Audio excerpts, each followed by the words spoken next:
Hi, this is Synthesize bringing you a quick guide on Artanis. He's an offensive warrior from the StarCraft universe.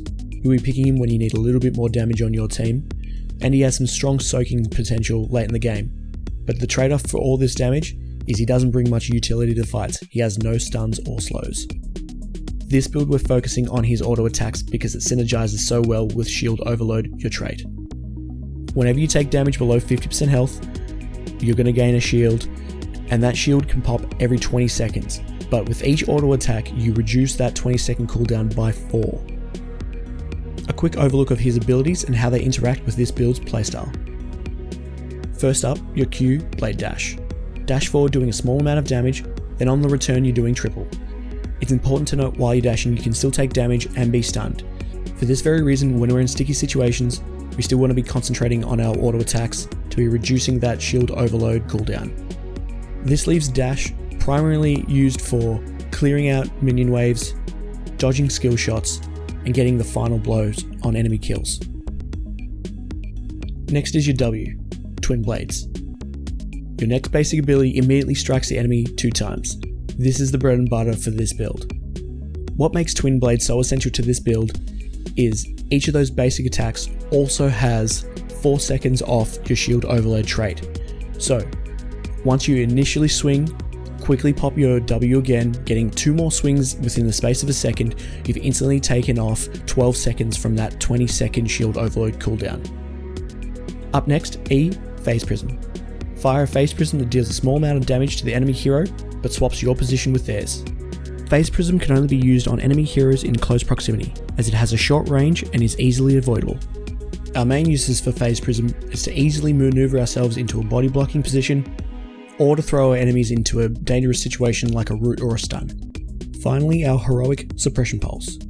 Drop a large area pulse that damages our enemies and blinds them for 4 seconds. With unlimited range and a short 50-second cooldown, Suppression Pulse will be available every team fight, and a great way to shut down strong auto-attacking heroes like Reyna or Vala. Now for the build itself. Level 1, we're taking Seasoned Marksman. Kill enemies and minions to get a permanent damage bonus on your auto attacks. As we're going to be using our auto attacks and Twin Blades often with this build, any extra damage that we can attach to them will go a long way. If you focus early game on building up your marksman stacks, come to mid and late game, you can really start to chunk your enemies down. Level 4, we're taking Templar Zeal. Nothing at this tier is great for this build, but Templar Zeal is the best of a bad bunch. The reduced cooldown will help with clearing minion waves and ensuring it's available when dodging a skill shot or going for the killing blow on an escaping target. Level 7, we're taking Follow Through. After using an ability, our next basic attack deals additional 40% damage. This stacks with Seasoned Marksman, so the more of those stacks you can build, the harder Follow Through will hit. Essential for this talent is the very short 4-second cooldown on Twin Blades. This means you're going to regularly receive this damage bonus. Level 10 was already discussed. We're taking Suppression Pulse. Level 13, we really start to come in our element. Here we're taking Triple Strike. This increases Twin Blades to strike the enemy 3 times. With that extra strike, we're taking an extra 4 seconds off our shield overload trait, and we're still getting all the bonus damage we're getting from Seasoned Marksman and Follow Through. Level 16, we're taking Zealot Charge.